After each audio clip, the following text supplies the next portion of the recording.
그날 밤 수첩 하나로 제 삶이 바뀌었습니다. 왜 제가 동사무소에서 서류 뭉치를 들고 나오게 되었는지 지금부터 말씀드릴게요. 며칠 전 냉장고 뒤 먼지 속에 숨겨진 파란 수첩을 봤습니다. 전 배수진입니다. 61살이죠. 시집 온 지 32년 됐어요. 동네 슈퍼 뒤편에서 시어머니 목소리가 들렸습니다. 전 과자 코너에서 라면을 고르던 중이었거든요.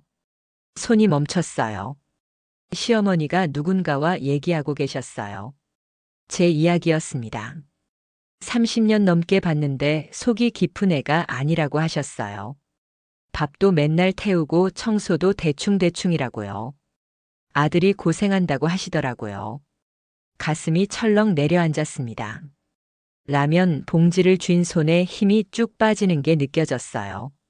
친정 식구들도 별로라고 하셨어요. 돈도 없고 배운 것도 없다고요. 숨이 막혔습니다. 다리가 후들거려서 선반을 붙잡았어요. 그래도 애는 낳아줬으니까 그것 하나는 인정한다고 하셨죠. 목소리가 점점 멀어졌습니다. 시어머니가 계산대 쪽으로 가신 거였어요. 전 그 자리에 서서 한참을 못 움직였습니다. 귀가 멍멍했어요. 심장이 터질 것처럼 빨리 뛰더라고요. 30년이 이것밖에 안 되나 싶었습니다. 내가 그렇게 형편없는 사람이었나 싶었죠. 정신을 차리고 보니 제 손에 라면이 구겨져 있었어요. 천천히 바구니를 내려놓고 슈퍼를 나왔습니다. 시어머니는 이미 안 보이셨어요.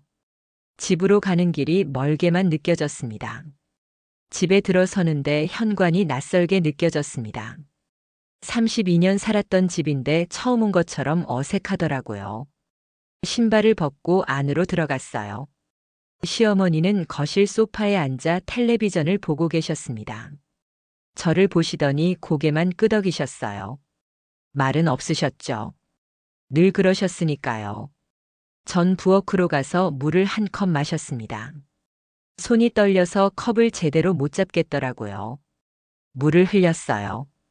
바닥에 물이 튀었는데 닦을 기운도 없었습니다. 그냥 싱크대에 기대서 한참을 서 있었어요. 참고 사는 거라는 시어머니 말이 귓속에서 맴돌았습니다. 속이 깊은 애가 아니라는 말도요. 눈물이 핑 돌았지만 참았어요. 지금 울면 안 될 것 같았거든요. 저녁을 차려야 했습니다. 냉장고를 열었는데 뭘 꺼내야 할지 생각이 안 나더라고요.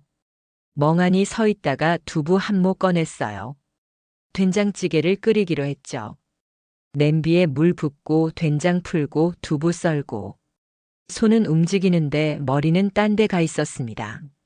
아들이 고생한다는 말. 원래 그렇다는 말. 칼질하던 손이 멈췄어요. 도마 위에 두부가 반쯤 잘려 있었습니다. 눈물이 뚝 떨어졌어요. 두부 위에요. 황급히 손등으로 눈을 닦았습니다. 그때 뒤에서 시어머니가 저녁은 언제 되냐고 물으셨어요. 깜짝 놀라서 돌아봤습니다.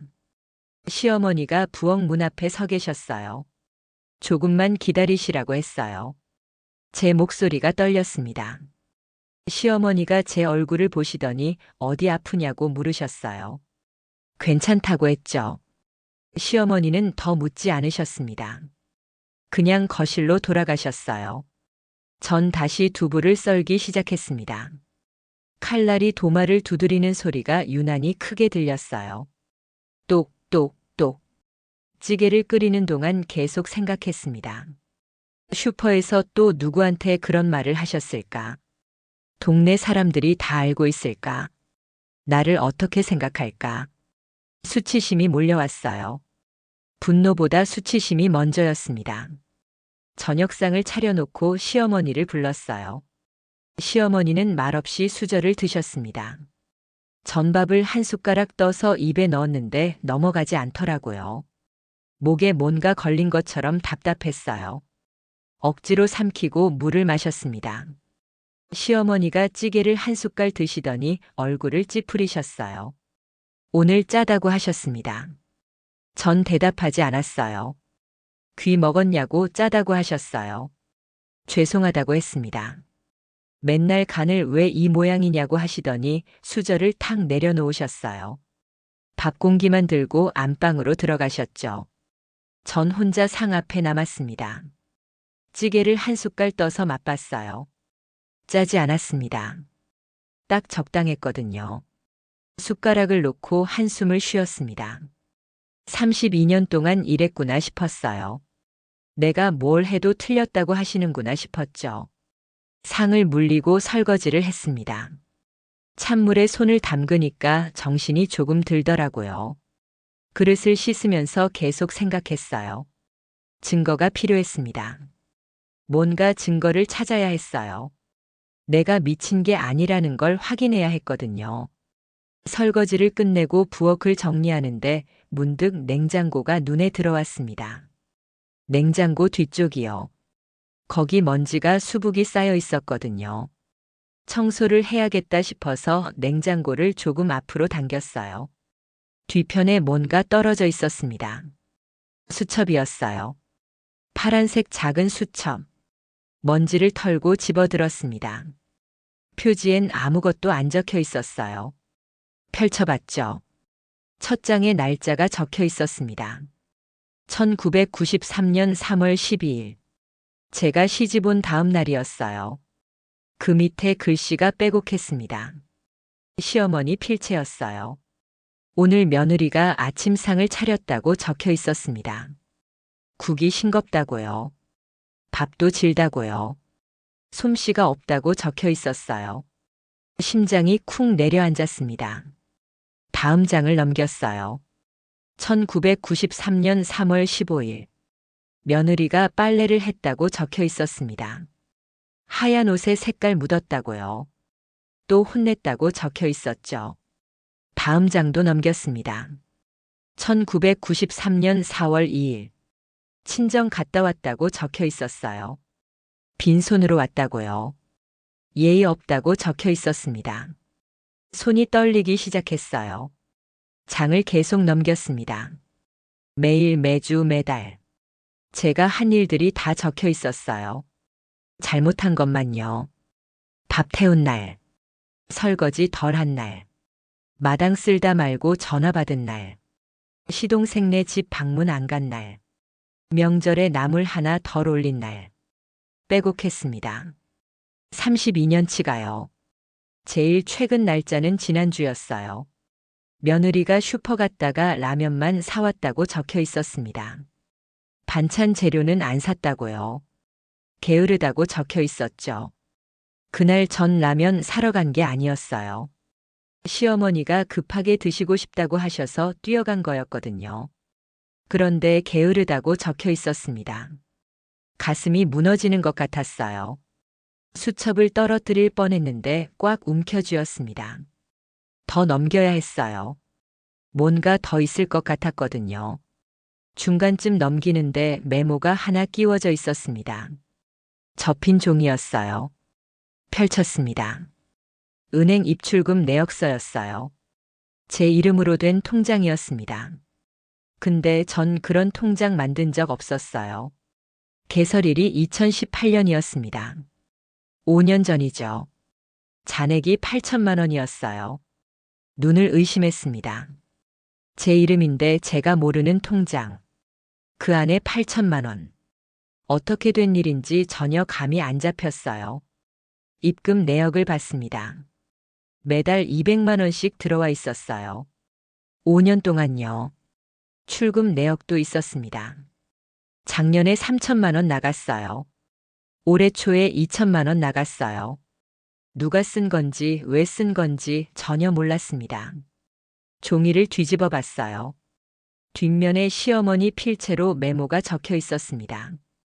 둘째 집 보증금 작년 5월. 셋째 가게 권리금 올해 1월. 온몸에 소름이 돋았어요. 시어머니가 제 이름으로 통장을 만드신 거였습니다. 그리고 거기 돈을 넣으셨다가 자식들한테 주신 거였죠. 제 모르게요. 제 동의 없이요. 전 그 자리에 주저앉았습니다.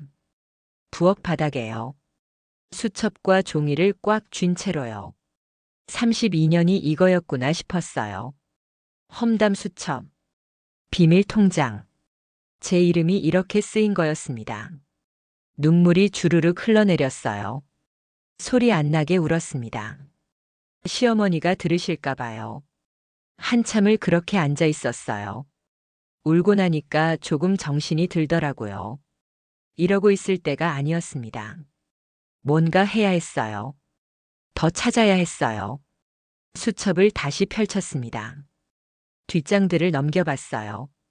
2020년쯤부터는 메모 형식이 바뀌어 있었습니다. 날짜 옆에 숫자들이 적혀 있었어요. 2020년 3월 200, 2020년 4월 200, 2020년 5월 200, 매달 200씩이었습니다. 제 이름 통장에 입금된 금액이었어요. 수첩 제일 뒷장에 정리가 되어 있었습니다. 총 입금액 1억 2천만 원, 총 출금액 8천만 원, 잔액 4천만 원. 근데 은행 내역서엔 8천만 원 남아 있었어요. 차이가 나더라고요. 4천만 원이요. 그 돈은 어디 간 걸까요? 수첩을 계속 뒤져봤습니다. 앞장으로 다시 돌아가서 천천히 읽어봤어요. 2019년쯤 페이지에 다른 메모가 있었습니다. 큰애 사업자금 3천, 둘째 집 보증금 3천, 셋째 가게 권리금 2천, 합이 8천이었어요. 그럼 나머지 4천은요? 더 넘기는데 마지막 페이지에 적혀 있었습니다. 내 용돈 4천 나눠서 찾기. 시어머니 용돈이었어요. 제 이름 통장에서 빼신 거였습니다. 손에 힘이 쭉 빠졌어요. 수첩이 바닥에 떨어졌습니다. 그 소리에 정신이 번쩍 들었어요.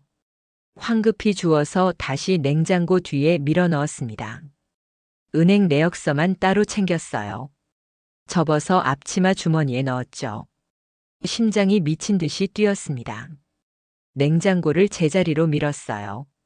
부엌을 정리하고 2층 제 방으로 올라갔습니다. 문을 닫고 침대에 앉았어요. 주머니에서 종이를 꺼냈습니다. 다시 펼쳐봤어요. 제 이름 배수진. 통장 번호. 잔액 8천만 원. 이게 진짜였습니다. 제가 모르는 사이에 제 이름이 이렇게 쓰인 거였어요.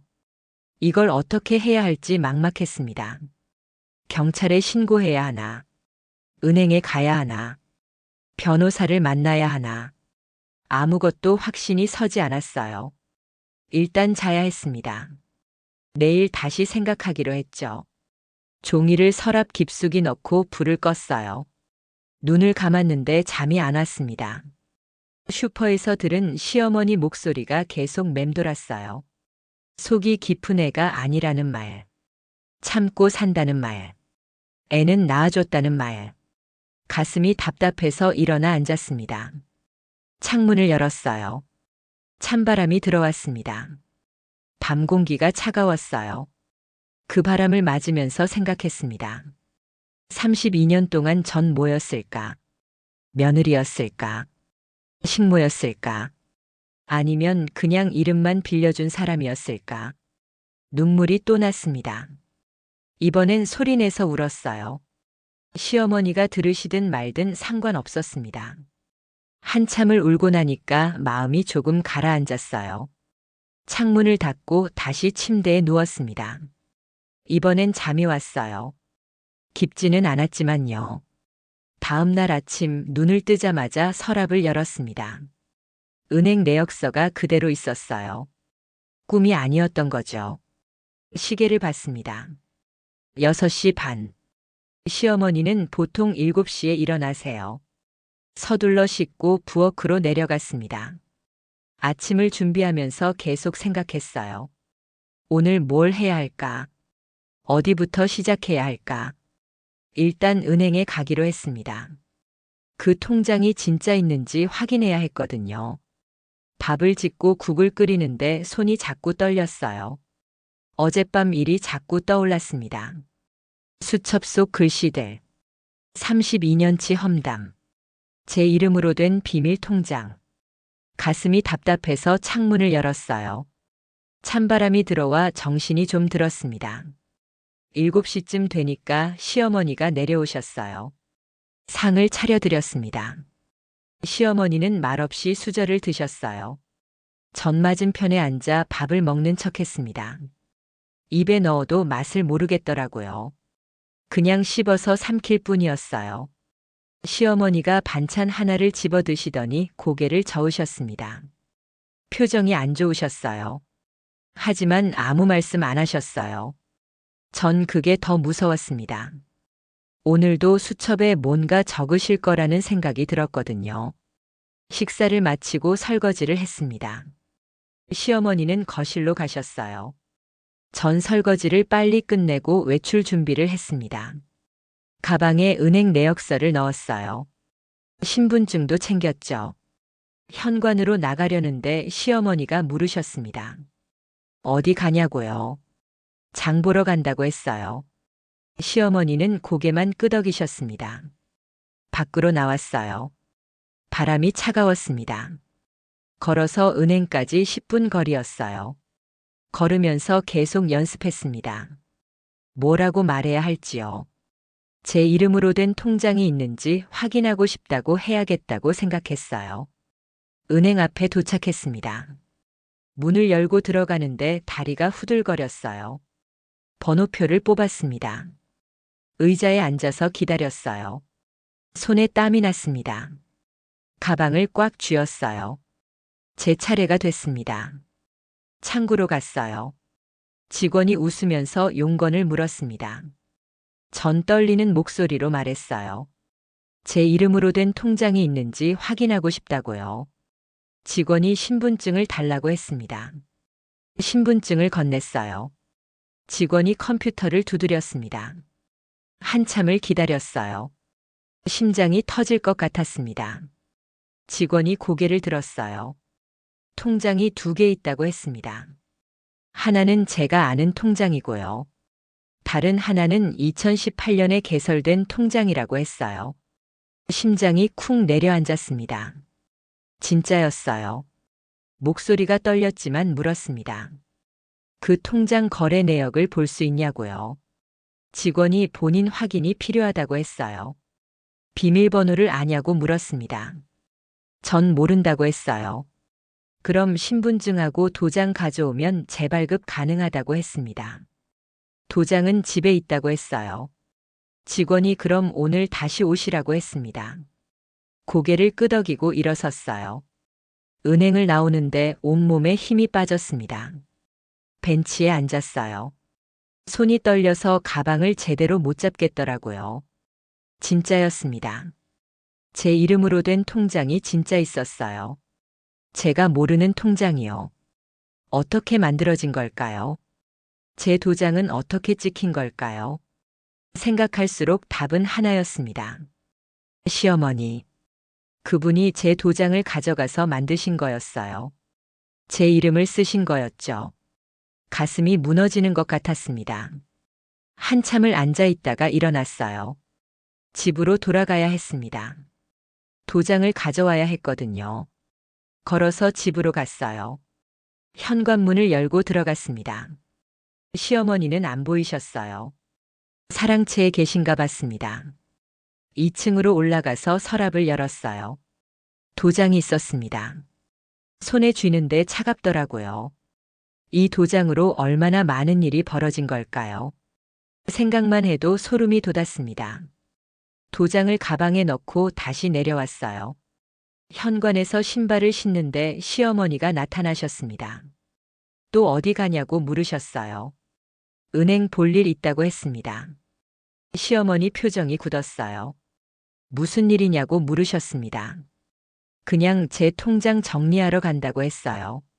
시어머니가 한 발짝 다가오셨습니다. 무슨 통장이냐고 물으셨어요. 목소리가 날카로웠습니다. 전 아무렇지 않은 척 하려고 애썼어요. 제가 쓰던 통장이라고 했습니다.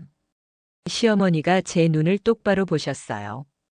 괜한 짓 하지 말라고 하셨습니다. 뭔가 들키셨다는 걸 느끼셨나 봤어요. 전 대답하지 않고 밖으로 나왔습니다. 뒤에서 시어머니가 뭐라고 하시는 소리가 들렸지만 돌아보지 않았어요. 빨리 걸었습니다. 뛰다시피 했어요. 은행까지 5분 만에 도착했습니다. 숨이 차올랐어요. 문을 열고 들어가서 다시 번호표를 뽑았습니다. 기다리는 게 너무 길게 느껴졌어요. 시어머니가 따라오시진 않을까 불안했습니다. 창구로 갔어요. 아까 그 직원이었습니다. 도장 가져왔다고 했어요. 직원이 서류를 내밀었습니다. 여기 서명하고 도장 찍으라고 했어요. 손이 떨렸지만 서명했습니다. 도장을 꽝 찍었어요. 직원이 확인하더니 잠시만 기다리라고 했습니다. 안쪽으로 들어갔다가 서류를 들고 나왔어요. 거래 내역서였습니다. 종이를 건네받았어요. 숫자들이 빼곡했습니다. 입금. 매달 200만 원씩. 그러다 작년에 3천만 원 출금. 올해 초에 2천만 원 출금. 현재 잔액 8천만 원. 수첩에 적힌 것과 똑같았어요. 직원에게 물었습니다. 이 돈은 어디서 들어온 거냐고요. 직원이 화면을 보더니 대답했어요. 타행 이체라고요. 어느 은행인지 물었습니다. 직원이 은행 이름을 알려줬어요. 시어머니가 주로 쓰시는 은행이었습니다. 그럼 출금은 어떻게 된 거냐고 물었어요. 직원이 다시 확인했습니다. 창구 출금이라고 했어요. 본인이 직접 오셨다고요. 전 그날 집에 있었습니다. 은행 간 적 없었어요. 그럼 누가 온 걸까요? 도장만 있으면 찾을 수 있냐고 물었습니다. 직원이 고개를 저었어요. 본인 확인을 한다고 했습니다. 신분증을 봐야 한다고요. 그럼 제 신분증을 누가 가져간 걸까요? 머릿속이 복잡했습니다. 직원에게 고맙다고 하고 자리에서 일어났어요. 서류를 가방에 넣고 은행을 나왔습니다. 다시 벤치에 앉았어요. 정리가 필요했습니다. 첫째, 제 이름으로 통장이 만들어졌어요. 둘째, 그 통장에 5년 동안 돈이 들어왔어요. 셋째, 그 돈이 빠져나갔습니다. 넷째, 전 아무것도 몰랐어요. 이게 범죄 아닌가요? 경찰에 신고해야 하는 거 아닌가요?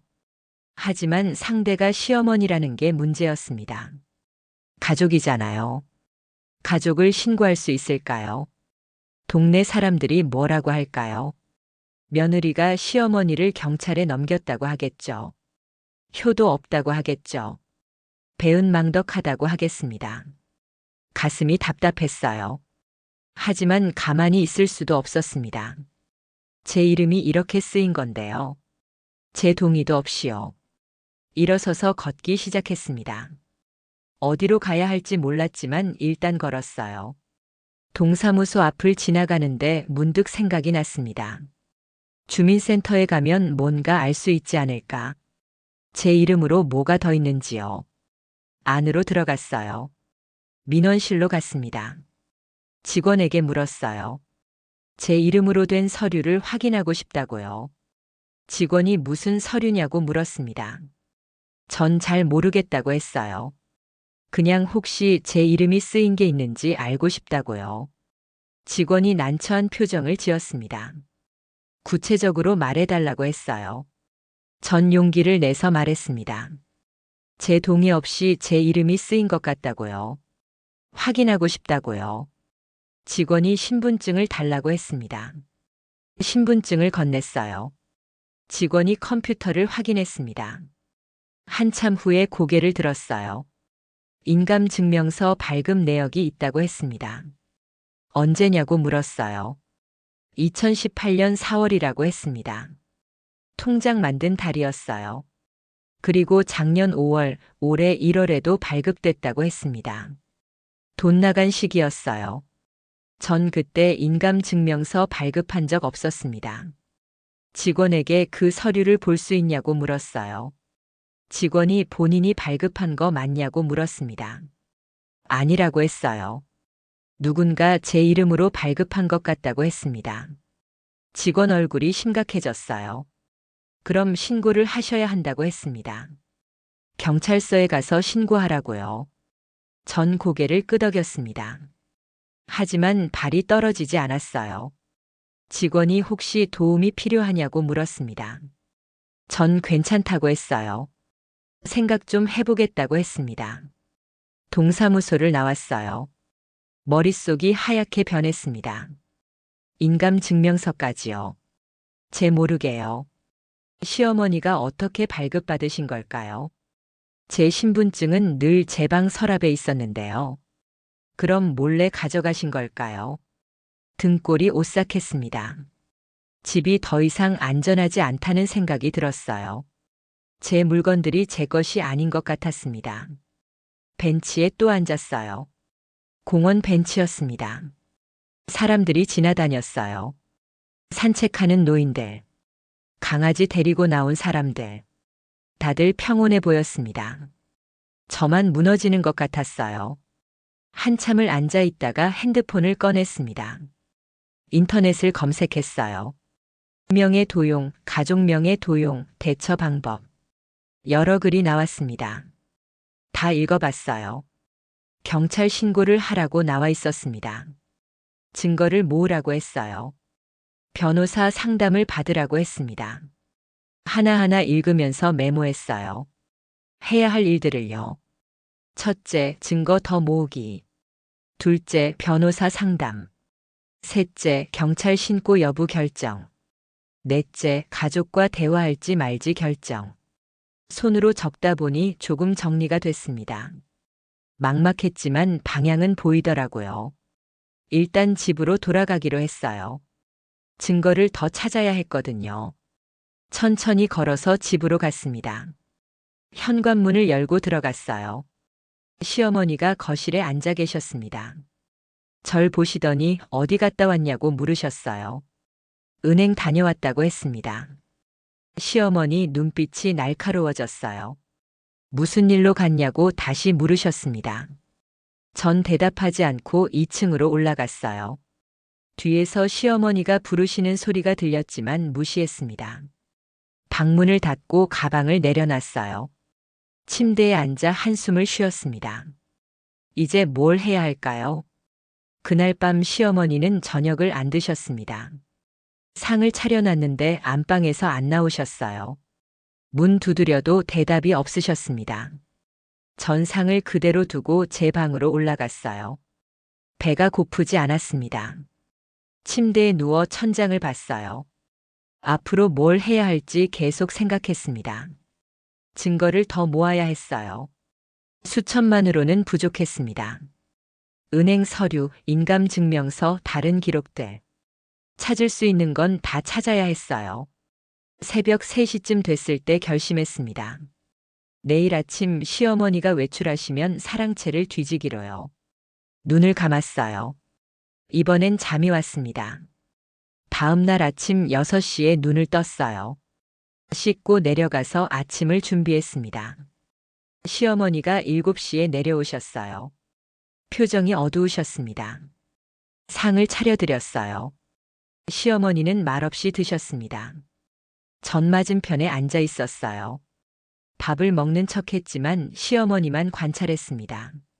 식사를 마치시고 시어머니가 일어나셨어요. 오늘 경로당 간다고 하셨습니다. 10시쯤 나가신다고요. 전 알았다고 대답했습니다. 시어머니가 2층으로 올라가셨어요.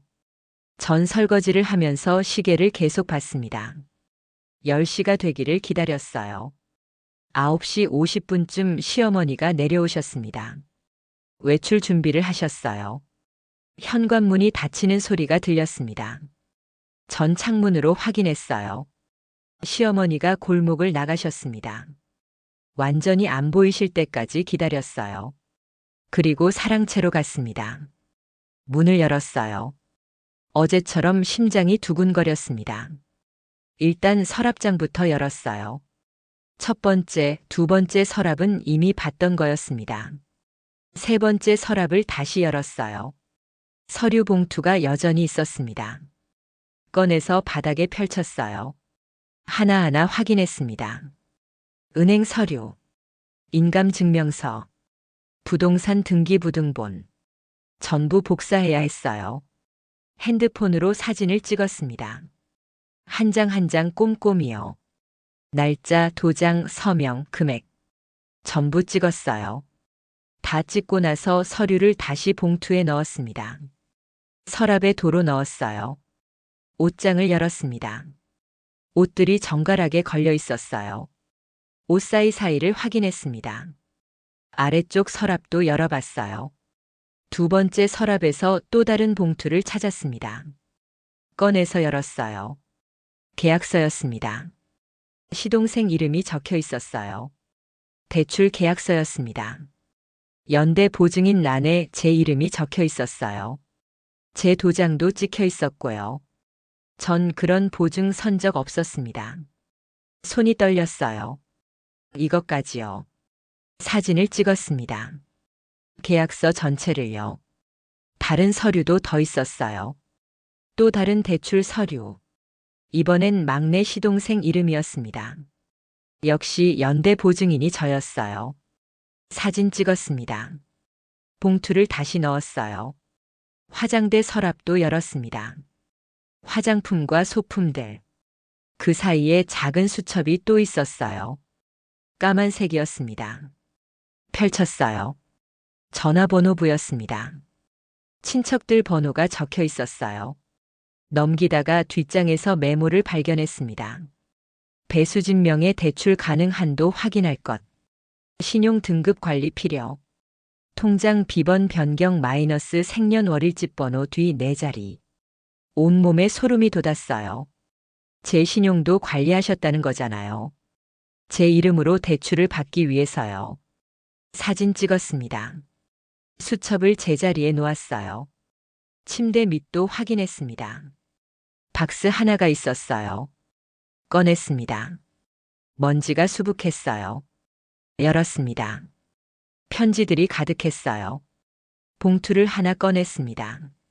제 이름으로 온 편지였어요. 친정 어머니 필체였습니다. 10년 전 편지였어요. 어머니가 편찮으시다는 내용이었습니다. 한번 와달라고 적혀 있었어요. 전 이 편지 받은 적 없었습니다. 다른 봉투도 열어봤어요. 전부 친정에서 온 편지였습니다. 제가 한 번도 못 본 편지들이었어요. 시어머니가 숨기신 거였습니다. 눈물이 났어요.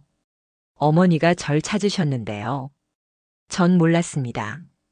몇 년 후 어머니는 돌아가셨어요. 편지는 계속 왔었던 거예요. 전 한 통도 못 받았습니다.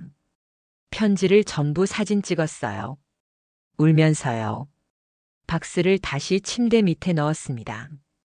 방을 정리했어요. 흔적이 남지 않게요. 마지막으로 한 번 더 둘러봤습니다. 놓친 게 없는지 확인했어요. 책상 서랍을 열었습니다. 공책이 하나 있었어요. 펼쳤습니다. 가계부였어요. 지출 내역이 빼곡했습니다. 넘기다가 특이한 부분을 발견했어요.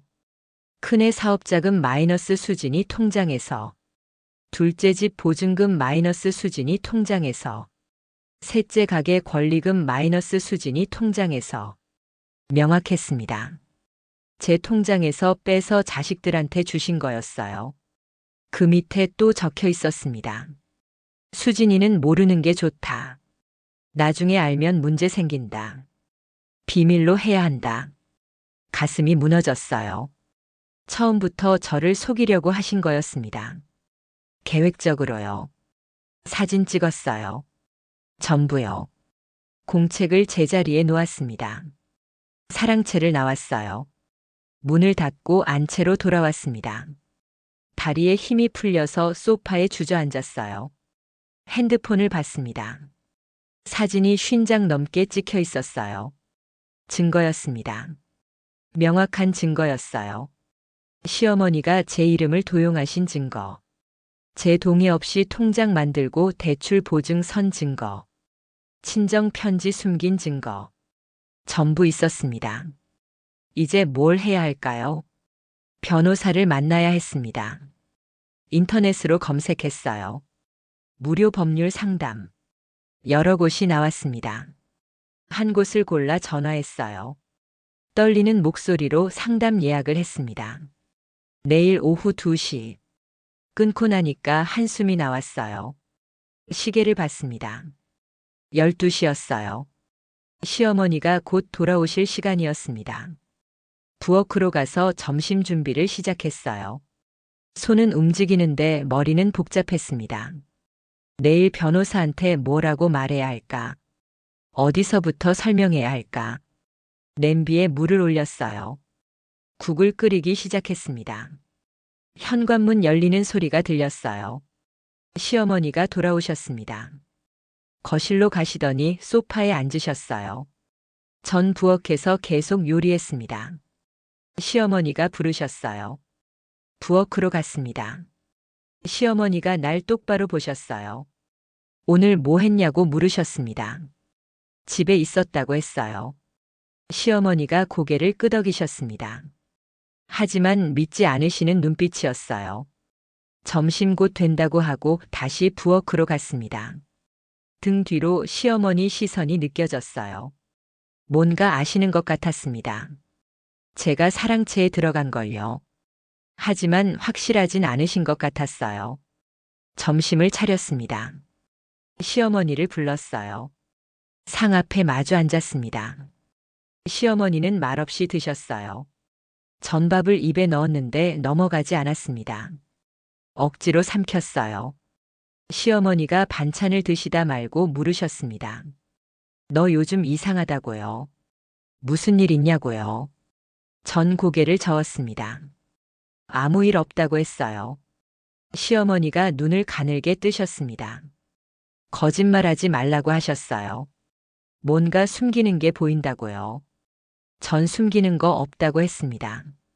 시어머니가 수저를 내려놓으셨어요. 나한테 뭐 불만 있으면 말하라고 하셨습니다. 속으로 사귀지 말고요. 전 웃었어요. 소리 없이요. 불만이 있냐고요. 32년 동안의 불만을요. 어디서부터 말해야 할까요? 하지만 입 밖으로 내지 않았습니다. 아직은 때가 아니었거든요. 증거를 다 모았어요. 내일 변호사를 만납니다. 그 다음에 결정할 거예요. 어떻게 할지요. 시어머니한테 대면할지, 경찰에 신고할지, 조용히 해결할지, 아직 모르겠습니다. 하지만 한 가지는 확실해요. 더 이상 당하고만 있지 않을 거예요. 제 이름은 제 거예요. 제 삶도 제 거예요. 그걸 되찾을 겁니다. 식사를 마치고 설거지를 했어요. 시어머니는 안방으로 들어가셨습니다. 전 부엌을 정리하고 2층으로 올라갔어요. 침대에 앉아 핸드폰을 봤습니다. 사진들을 다시 확인했어요. 하나하나요. 증거는 충분했습니다. 내일이 두렵기도 하고 기대되기도 했어요.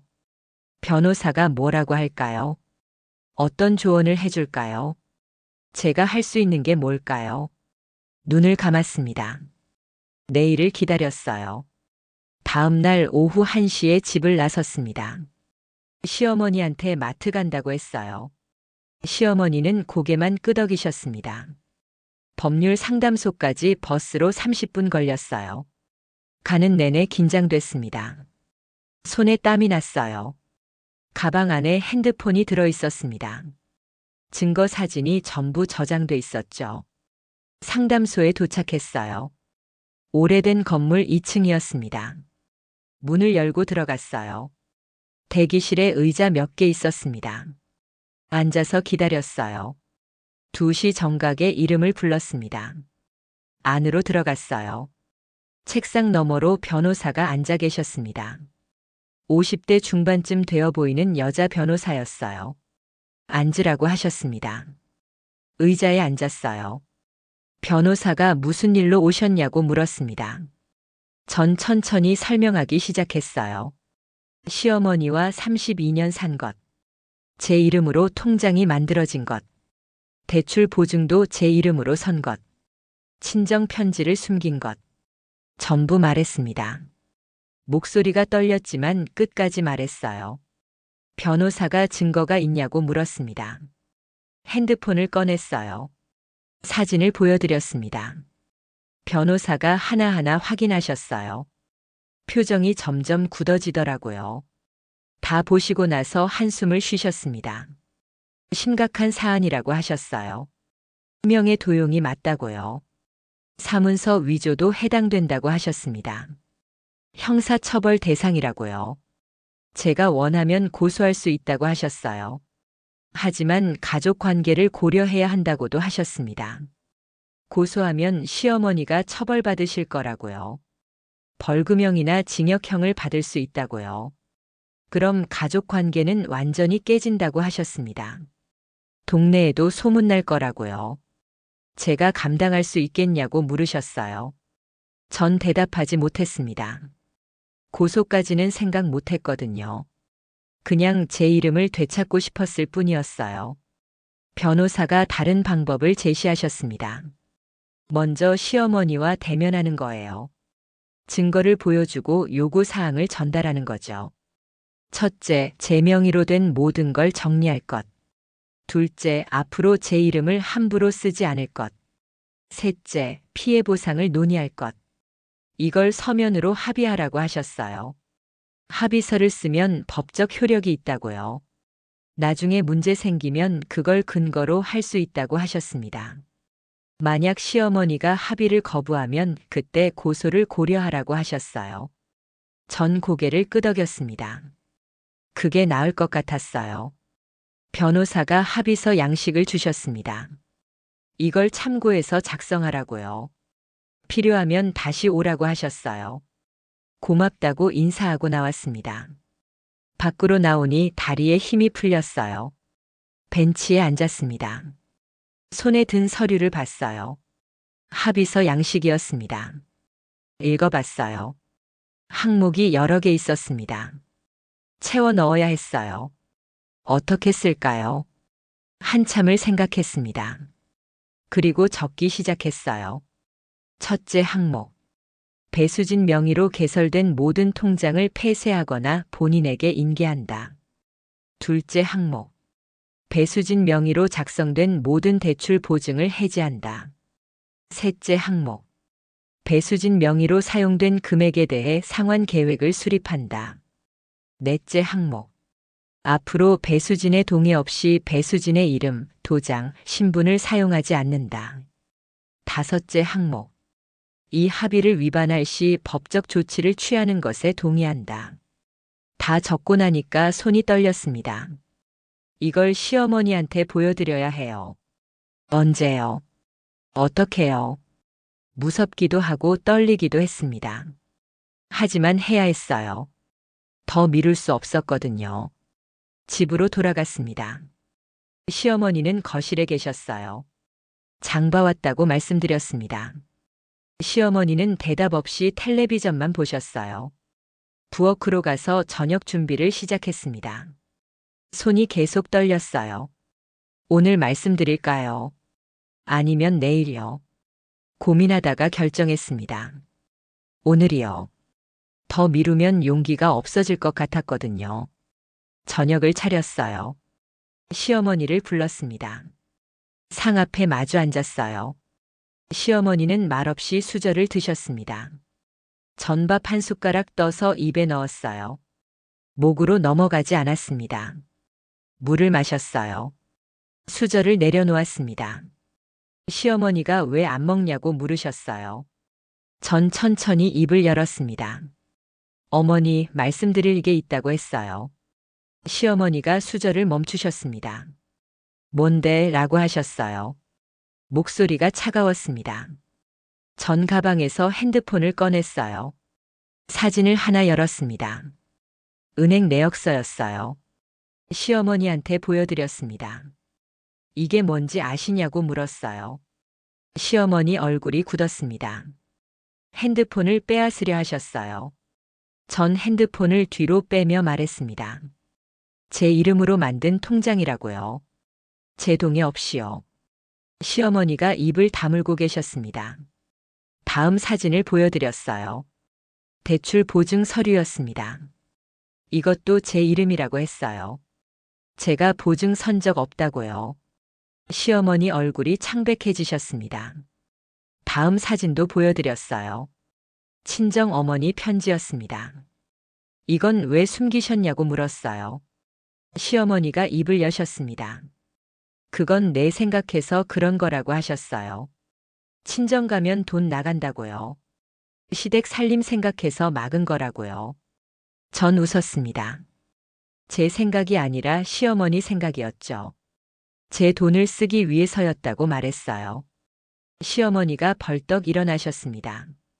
무슨 소리냐고 소리치셨어요. 내가 너 키웠는데 이게 뭐냐고요. 은혜를 모른다고요. 전자리에서 일어나지 않았습니다. 천천히 말했어요. 키워주신 건 감사하다고요. 하지만 제 이름을 도용하신 건 범죄라고요. 변호사한테 상담받았다고 말했습니다. 고소할 수 있다고요. 시어머니 얼굴이 하얗게 변하셨어요. 고소? 네, 고소요. 명예 도용이고 사문서 위조라고 했습니다. 처벌받으실 수 있다고요. 시어머니가 주저앉으셨어요. 의자예요. 손이 떨리고 계셨습니다. 전 가방에서 합의서를 꺼냈어요. 시어머니 앞에 놓았습니다. 하지만 고소는 안 할 거라고 했어요. 대신 이 합의서에 서명해 달라고요. 시어머니가 합의서를 집어드셨습니다. 읽으셨어요. 손이 떨려서 종이가 흔들렸습니다. 다 읽으시고 나서 고개를 드셨어요. 이걸 왜 해야 하냐고 물으셨습니다. 목소리가 작아져 있었어요. 전 차분히 대답했습니다. 제 이름은 제 거라고요. 제 인생도 제 거라고요. 더 이상 시어머니 마음대로 쓸 수 없다고요. 시어머니가 눈물을 보이셨습니다. 내가 다 너 잘 되라고 한 거라고 하셨어요. 시댁 식구들 도우려고 한 거라고요. 나쁜 마음 없었다고요. 전 고개를 저었습니다. 제 동의 없이 하신 건 나쁜 거라고 했어요. 아무리 좋은 의도라도요. 시어머니가 한참을 가만히 계셨습니다. 그러다 천천히 고개를 끄덕이셨어요. 알겠다고 하셨습니다. 서명하겠다고요. 하지만 한 가지만 부탁이 있다고 하셨어요. 자식들한테는 비밀로 해달라고요. 알면 실망할 거라고요. 전 생각했습니다. 한참요. 그리고 대답했어요. 조건이 있다고요. 제 통장에서 빼간 돈 8천만 원을 돌려주시라고요. 당장은 아니어도 괜찮으니 계획을 세워달라고요. 시어머니가 고개를 끄덕이셨습니다. 1년 안에 돌려주겠다고 하셨어요. 매달 조금씩이라도요. 전 알겠다고 했습니다. 합의서 밑에 그 내용도 추가로 적었어요. 1년 내에 8천만 원을 배수진에게 상환한다. 매달 660만 원씩 분할 납부한다. 시어머니가 펜을 드셨습니다. 합의서에 서명하셨어요. 도장도 찍으셨습니다. 전 그 옆에 제 서명을 했어요. 제 도장도 찍었습니다. 끝났어요. 시어머니가 자리에서 일어나셨습니다. 안방으로 들어가셨어요. 문 닫는 소리가 들렸습니다. 전 홀로 남았어요. 상 위에 밥과 반찬이 그대로 있었습니다. 식은 음식들이요. 치웠어요. 설거지를 했습니다. 물소리가 크게 들렸어요. 다 끝내고 2층으로 올라갔습니다. 침대에 앉아 합의서를 다시 봤어요. 제 서명과 시어머니 서명이 나란히 있었습니다. 이제 제 이름은 제 거예요. 누구도 함부로 쓸 수 없습니다. 눈물이 났어요. 이번엔 슬픔이 아니었습니다. 안도감이었어요. 해냈다는 안도감이요. 그 다음 날부터 집안 분위기가 달라졌습니다. 시어머니는 저랑 거의 말을 안 하셨어요. 필요한 말만 하셨죠. 밥 먹겠다는 말, 외출한다는 말. 그게 전부였습니다. 전 괜찮았어요. 오히려 편했거든요. 32년 만에 처음으로 숨통이 트이는 기분이었습니다. 2주일쯤 지났을 때 시어머니가 봉투를 주셨어요. 첫 달 상환금이었습니다. 660만 원이요. 받아서 확인했어요. 정확했습니다. 고맙다고 했어요. 시어머니는 대답 없이 돌아가셨습니다. 그날 오후 은행에 갔어요. 제 이름으로 만들어진 통장을 해지했습니다. 남은 돈을 제 원래 통장으로 옮겼어요. 시원했습니다. 이제 제 돈은 제가 관리하는 거예요. 집으로 돌아오는 길에 동사무소에 들렀습니다. 인감증명서 발급 이력을 다시 확인했어요. 더 이상 새로운 발급 기록은 없었습니다. 안심이 됐어요. 집에 도착했습니다. 현관문을 열고 들어가는데 마음이 가벼웠어요. 처음 느껴보는 기분이었습니다. 이 집이 제 집처럼 느껴졌거든요. 32년 만에요. 부엌으로 가서 저녁 준비를 시작했습니다. 손이 가벼웠어요. 콧노래가 나왔습니다. 작게요. 오랜만이었어요. 노래 부른 게요. 시어머니가 거실로 나오셨습니다. 전상을 차렸어요. 시어머니를 불렀습니다. 마주 앉았어요. 시어머니가 수저를 드셨습니다. 말은 없으셨지만 예전보다 표정이 부드러워 보였어요. 전 밥을 먹었습니다. 이번엔 맛이 느껴졌어요. 밥도 국도 반찬도요. 맛있었습니다. 식사를 마치고 설거지를 하는데 시어머니가 부엌으로 오셨어요. 뭔가 말씀하시려는 것 같았습니다. 하지만 한참을 망설이시더니 그냥 돌아가셨어요. 전 설거지를 계속했습니다. 며칠 후 시어머니가 사랑채 문을 열어두셨어요. 처음이었습니다. 늘 닫혀있던 문이요. 전 지나가다 안을 봤습니다. 책상 위에 파란 수첩이 놓여 있었어요. 험담 수첩이요. 찢어져 있었습니다. 반으로요. 시어머니가 찢으신 것 같았어요. 가슴이 먹먹했습니다. 화가 난 건 아니었어요. 그냥 오랜 시간이 정리되는 기분이었습니다. 한 달이 지났어요. 시어머니가 또 봉투를 주셨습니다. 두 번째 상환금이요. 정확히 660만 원이었습니다. 받으면서 물었어요. 힘드시진 않냐고요. 시어머니가 괜찮다고 하셨습니다. 본인이 할 일이라고요. 그리고 한마디 더 하셨어요. 미안하다고요. 작은 목소리였지만 분명히 들렸습니다. 전 고개를 끄덕였어요. 괜찮다고 했습니다. 진심이었어요. 시어머니가 제 손을 잡으셨습니다. 주름진 손이었어요. 차갑지 않았습니다. 따뜻했어요. 그날 저녁 상 앞에 마주 앉았습니다. 시어머니가 먼저 말씀하셨어요. 오늘 국이 맛있다고요. 제가 웃었습니다. 감사하다고 했어요. 시어머니도 작게 웃으셨습니다. 32년 만에 처음 보는 시어머니 웃음이었어요. 그렇게 시간이 흘렀습니다. 석 달, 6달, 9달. 매달 봉투가 왔어요. 정확한 금액이요. 시어머니는 약속을 지키셨습니다. 저도 제 약속을 지켰어요. 시동생들한테 아무 말 안 했습니다. 그건 시어머니와 제 문제였으니까요. 11달째 되던 날이었어요. 시어머니가 평소보다 무거운 봉투를 주셨습니다. 열어봤어요.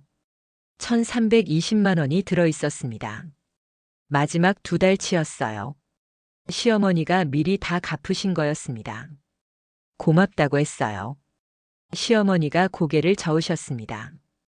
당연한 거라고 하셨어요. 그리고 말씀하셨습니다. 이제 진짜 새로 시작하자고요. 우리 둘이요. 전 눈물이 났습니다. 32년 만에 처음으로 시어머니한테서 들은 따뜻한 말이었거든요. 고개를 끄덕였어요. 그러겠다고 했습니다. 그날부터 정말 달라졌어요. 시어머니는 제 의견을 물으셨습니다. 저녁 메뉴 뭐가 좋으냐고요. 주말에 어디 갈까 하냐고요. 작은 것들이었지만 전 행복했습니다. 제 목소리가 들린다는 게요. 제가 있다는 게 인정받는다는 게요. 어느 날 아침 시어머니가 제안하셨어요. 오늘 같이 시장 갈까 하고요. 처음이었습니다. 늘 혼자 가셨거든요. 좋다고 했어요. 둘이 나란히 걸었습니다. 시장까지요. 시어머니가 제 팔을 잡으셨어요. 걸으면서요. 이상하게 눈물이 났습니다. 이런 게 가족이구나 싶었어요. 시장에서 장을 봤습니다. 시어머니가 제가 좋아하는 반찬 재료를 고르셨어요. 아시더라고요. 제가 뭘 좋아하는지요. 놀라웠습니다. 32년 동안 모르는 줄 알았거든요. 집으로 돌아와서 같이 요리했어요. 시어머니가 양파를 썰고요. 전 감자를 깎았습니다. 나란히 서서요. 시어머니가 말씀하셨어요. 사실 오래전부터 미안했다고요. 어떻게 대해야 할지 몰랐다고요. 며느리를 대하는 법을요. 그래서 자꾸 틀렸다고 했다고요. 억지로 잡아두려고 했다고요. 시어머니도 저를 보셨습니다.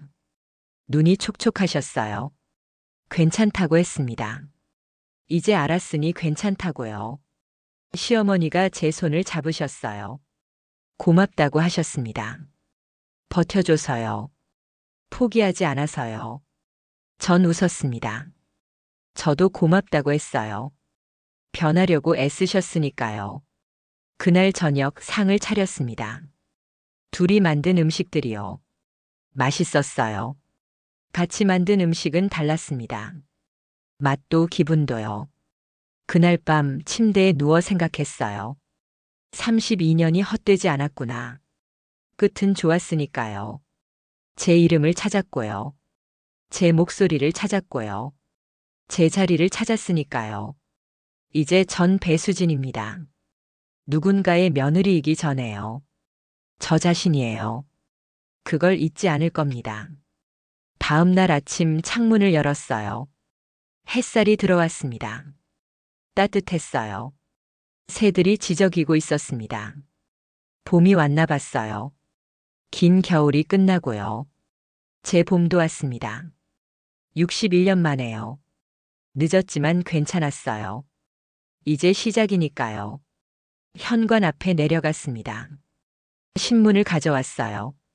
시어머니가 거실에서 나오셨습니다. 같이 신문을 봤어요. 편안한 아침이었습니다. 이런 아침이 계속되길 바랐어요. 제 이름으로요. 제 삶으로요. 당신 삶엔 지금 누구 이름이 먼저 적혀 있나요? 당신 통장엔 누구 이름이 있나요? 당신은 당신 인생의 주인인가요? 아니면 누군가의 그림자인가요? 저는 32년 동안 그림자였습니다. 하지만 더 이상 아니에요. 증거를 모았고요. 목소리를 냈고요. 제 자리를 찾았습니다. 늦었지만 해냈어요. 당신도 할 수 있습니다. 증거부터예요. 내 편부터예요. 내 이름부터예요. 그게 시작입니다. 분노보다 먼저 할 건 기록이에요. 감정보다 먼저 할 건 절차예요. 눈물보다 먼저 할 건 행동입니다. 당신 이름은 당신 거예요. 누구도 함부로 쓸 수 없습니다. 그걸 잊지 마세요. 다음 시간엔 남편 빚을 떠안고 30년 갚아온 여자의 반격을 함께 걸어보실래요? 여기는 마음극장입니다.